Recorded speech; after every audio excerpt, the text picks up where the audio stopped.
ఇచ్చారు. ఒకవైపు మోదీ గారు చేసే అన్యాయము, ఆయన ఇచ్చిన వాగ్దానాలు పక్కకు పెడితే, రాహుల్ గాంధీ గారు, ఖర్గే గారు అధ్యక్షతలో ఉన్న ఇండియా కూటమి అద్భుతమైన 5 న్యాయాలు 25 గ్యారెంటీలు తెచ్చారు. ఈ 25 గ్యారెంటీల్లో మోదీ గారు మై బీసీ హూ అంటాడు. మరి బీసీ కులగణన ఎందుకు చేస్తలేవా 10 సంవత్సరాల నుండి? అదే ఇండియా కూటమి ఇప్పుడు సమగ్ర అంత కాంప్రహెన్సివ్ కాస్ట్ సెన్సస్, బీసీలదే కాకుండా ఎస్సీ ఎస్టీ మైనారిటీస్ అందరిది తెలిసి ఆ వచ్చే లెక్కలతోటి, ఆ వచ్చే స్టాటిస్టిక్స్ తోటి యువతకు కానివ్వండి, మరి ఎంటర్ప్రీనర్షిప్ కానివ్వండి, బీసీలకు కానివ్వండి, వాళ్ళకు న్యాయం చేయడానికి వాళ్ళు మరి ఒక అద్భుతమైన కులగణన చేస్తున్నారు. జిస్కి హిస్సేదారి న్యాయం, మహిళలకు నారీ న్యాయం, యువకులకు యువ న్యాయం, అట్లా కిసాన్ న్యాయం, ఇట్లా అద్భుతమైన 5 న్యాయాలు తెచ్చి మరి ఒకవైపు మన వైపు ఇండియా కూటమి ఉన్నది, మరొక వైపు ఏమో ఎన్డీఏ కూటమి ఉన్నది. నేను అందరికీ ఈ మీడియా ద్వారా అందరికీ విన్నపం చేస్తున్నాను, దయచేసి గ్రహించి వాళ్ళ వాక్ చాతుర్యంతో వాళ్ళ వాట్సాప్ ఇండస్ట్రీకు మీరు బానిసలు కాకుండా, లేక విక్టిమ్ కాకుండా మీరు దయచేసి నిజాలను గ్రహించాలి. అట్లాగే మరి ఇండియా కూటమి రిజర్వేషన్ కాపాడుతుంది, మేము అన్నీ చేస్తామంటున్నారు. ఇక తెలంగాణ ఆంధ్రకు వస్తే ఒక విషయం రిజర్వేషన్ అన్నప్పుడు ఒక విషయం మాట్లాడక తప్పదు. ఇక్కడ మొట్టమొదటిగా తెలంగాణలో యునైటెడ్ ఆంధ్రప్రదేశ్లో బాబాసాహెబ్ అంబేద్కర్ ఇచ్చిన ఫలాలు, రిజర్వేషన్ ఫలాలు లాస్ట్ లైన్లో ఉన్న లాస్ట్ మనిషి వరకు అందించాలనే వారిలో నేనొక్కని. ఆ ఫలాలు అందరికి అందించాలి. మన దగ్గర కేటగరైజేషన్ కొరకు ఇక్కడ యుద్ధాలే నడుస్తున్నాయి. నేను కేటగరైజేషన్ కొరకు, నినాదం కొరకు పోరాటం చేసే పేర్లు తీసుకొని ఆ సోదరులు, మా అన్నలకు నేను సూటి ప్రశ్న ఒకటే అడుగుతున్నా. 10 సంవత్సరాల క్రితం ఇక్కడ సుష్మా స్వరాజ్ గారు వచ్చి, మేము కేంద్ర ప్రభుత్వం వస్తే 100 రోజుల్లో కేటగరైజేషన్ చేస్తున్న మాట నిజమా అబద్ధమా? 100 రోజుల్లో మా ప్రభుత్వం, బీజేపీ ప్రభుత్వం వస్తే 100 రోజుల్లో కేటగరైజేషన్ చేస్తారు. ఈరోజు 100 రోజులు కాదు కదా, 3650 రోజులు గడిచినాయి. మీకు ఎవరు ఆపారు ఏబిసిడి కేటగరైజేషన్ చేయొద్దని? ఈరోజు ఒక పెద్దన్న ఆ మనువాద పార్టీ వైపు వెళ్ళి మనకు న్యాయం చేసే వాళ్ళు కేవలం వీళ్ళే అని చాటి చెప్తున్నాడు. మరి 10 ఏళ్ల నుండి న్యాయం ఎందుకు చేయలేదు? 10 ఏళ్ల నుండి ఎన్డీఏ ప్రభుత్వమే కేంద్రంలో ఉన్నది, మరి వారు చేయలేదు. ఇప్పుడు ఎలక్షన్ రాగానే ఒక కమిటీ చేసి ఇవన్నీ మసిమూసి మారేడుకాయ చేసినట్టు వాళ్ళ లెక్కలు ఉన్నాయి. ఒక విషయం ఇంకోటి కూడా గుర్తుంచుకోవాలి మీడియా మిత్రులారా, తెలంగాణలో అన్ని పొలిటికల్ పార్టీస్ కాంగ్రెస్తో సహా ఏబిసిడికి సై అన్నాయి. ఆపింది, చేయలేంది ఎవరు? బీజేపీ ప్రభుత్వం. మరి ఈ కేటగరైజేషన్ కొరకు పోరాడే వాళ్ళు ఎవరి వైపు ఉండాలి? ఎవరైతే ఎస్ అన్నారో, ఎస్ అని చేస్తామంటారో వాళ్ళ పవర్లో తేవాలి. కానీ ఇప్పుడు పవర్లో ఉన్న వాళ్ళ దగ్గరికి పోయి వాళ్ళతోటి ఇండియా కూటమిని తులనాడుతున్నారు. మీరు చేయలేదు 10 సంవత్సరాలు 100 రోజులలో చేస్తున్న వాళ్ళు చేయలేదు. ఇంక ప్రభుత్వంకి ఇవ్వండి.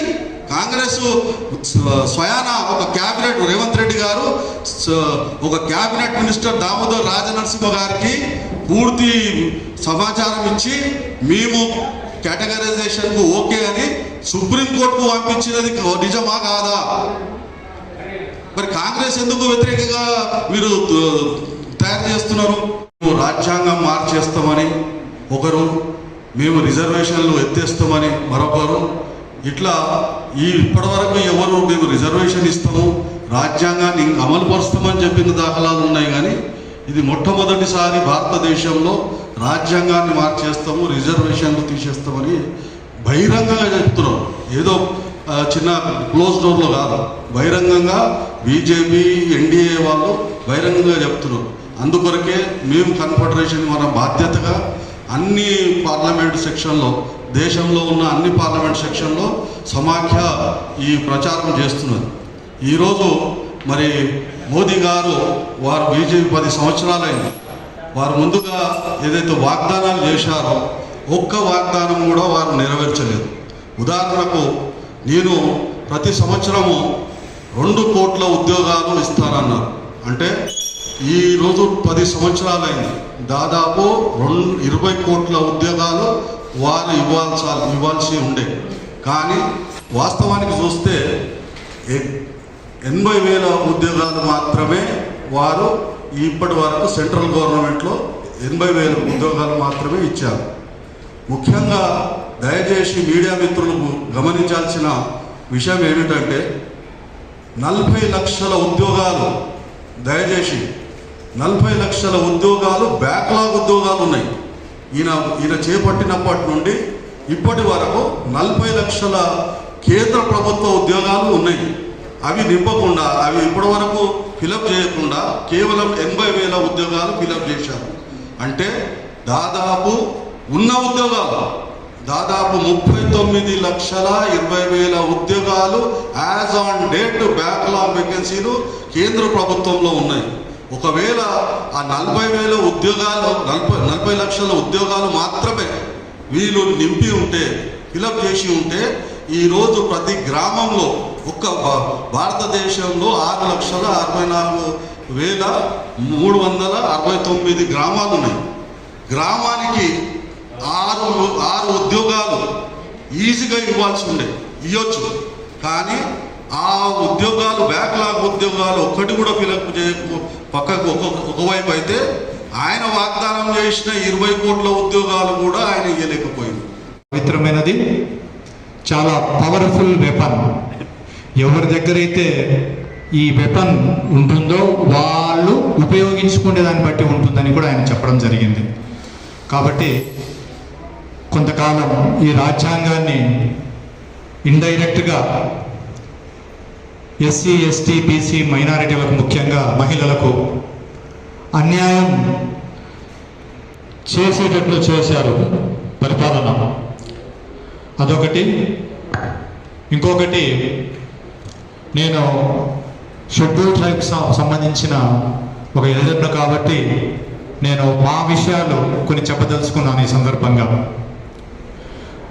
పరిపాలన ఎంత ఘోరంగా ఉందో చెప్పడానికి ఒక్కటే ఒక ఎగ్జాంపుల్. మీ అందరికీ తెలుసు, మణిపూర్లో జరిగిన సంఘటన ఎంత ఘోరంగా మొత్తం ప్రపంచ దేశాలే అబ్బురపడేటట్టు జరిగింది అక్కడ మణిపూర్లో. ఈ విషయము మా సోదరీమణైనటువంటి ద్రౌపది ముర్ము గారికి తెలియదా? మణిపూర్లో జరిగిన సంఘటనలు. అదేవిధంగా ప్రైమ్ మినిస్టర్కి తెలియదా? మిగతా పెద్దలకు తెలియదా? మరి తెలిసి అంత ఘోరంగా మహిళలను నడి రోడ్డు పైన వివస్త్రాలు, అంటే వస్త్రాలు లేకుండా ఘోరంగా తిప్పడం జరిగింది. మరి మా సోదరిమణి రాష్ట్రపతి గారు, మరి ఆమె ఏమైనా చర్య తీసుకోవచ్చు. ప్రైమ్ మినిస్టర్ ఎన్నో చెప్తుంటారు ఆయన, మరి దానిపైన ఏం తీసుకున్నారో ఒక్కసారి ఆలోచించండి. అదేవిధంగా ఇంకొకటి కూడా, మేము మా సోదరిమణి ద్రౌపది ముర్ము గారు ప్రెసిడెంట్ అయిన తర్వాత ఆమెను కలవడానికి మేము ఢిల్లీకి వెళ్ళడం జరిగింది. 3 రోజులు మేము అపాయింట్ కోసం తిరిగాము, కానీ మాకు అపాయింట్మెంట్ దొరకలేదు. గతంలో 1964 నుంచి ఎంతమంది రాష్ట్రపతులు ఉన్నారో అందరినీ కలిశాము, అందరూ మాకు అపాయింట్మెంట్ ఇచ్చారు. ఒక ద్రౌపది ముర్ము మా సోదరిమణి తప్ప. అంటే ఏ విధంగా ఉందో ఒకసారి సిట్యువేషన్ తెలియడానికి మీకు అందరికీ చెప్తున్నాను. ఇకపోతే ఏజెన్సీ ఏరియాలో ఉన్నటువంటి జీవో నంబర్ 3ని తొలగించేశారు. జీవో నంబర్ 3 ఉండడం వల్ల చేయడానికి ముఖ్య కారణం ఏంటంటే, కన్ఫెడరేషన్ అనేది ముఖ్యంగా employees, central government employees, state government employees, private employees, మరి ప్రొఫెషనల్స్, లాయర్స్ కానివ్వండి, అడ్వకేట్స్ కానివ్వండి, లేక కుల మత సంఘాలు, ముస్లిం సంఘాలు కానివ్వండి, ఉమెన్ సంఘాలు కానివ్వండి, ఇవన్నీ కలిసి దాదాపు 168 సంఘాల సమూహం. ఇది సంఘాల సమాఖ్య, 168 సంఘాల సమాఖ్య.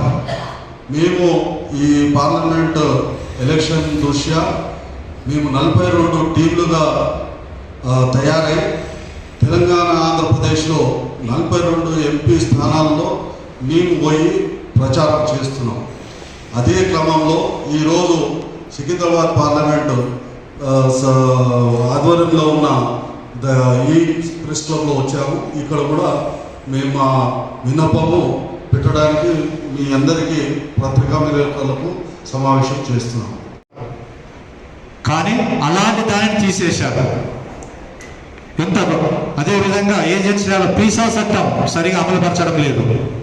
170 యాక్ట్ ఇట్లా చెప్పుకుంటూ పోతే ఏ యాక్టులు అయితే ఉన్నాయో ఏది కూడా సరిగా ఇంప్లిమెంట్ చేయటం లేదు.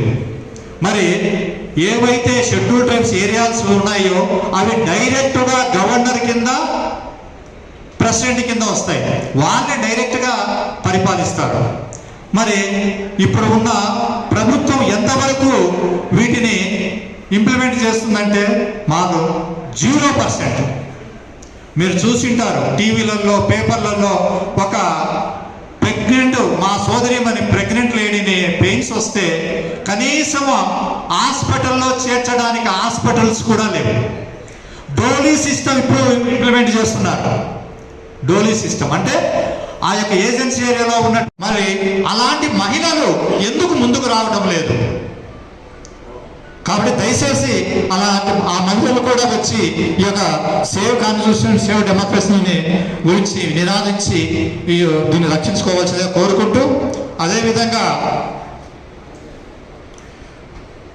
ఇలాంటివన్నీ సక్సెస్ కావాలంటే ఏం చేయాలనో ఒక్కసారి మన సోదరులు సోదరిమణులు దేశవ్యాప్తంగా ఆలోచించి ఏ విధంగా మనం ముందుకు పోతే బాగుంటుందో, ఎవరిని గెలిపించుకుంటే బాగుంటుందో ఒక్కసారి ఆలోచించి తప్పనిసరిగా ప్రతి ఒక్కరు ఓటు వేసి ఎవరైతే మనకు వ్యతిరేకంగా ఉన్నారో వాళ్ళందరినీ ఓడించవలసినదిగా మీ ద్వారా భారతదేశంలో ఉన్నటువంటి మా సోదరిమణులను మీ ద్వారా నేను అభ్యర్థిస్తూ ప్రార్థిస్తున్నాను.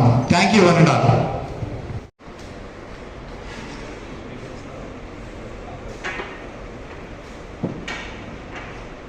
जोहार बाबा साहब अम्बेडकर, जोहार जोहार, जोहार बाबा साहब अम्बेडकर, जोहार जोहार, save constitution, save India, save constitution, save India, save constitution, save India, save constitution, save India, जोहार महात्मा फूले, जोहार जोहार।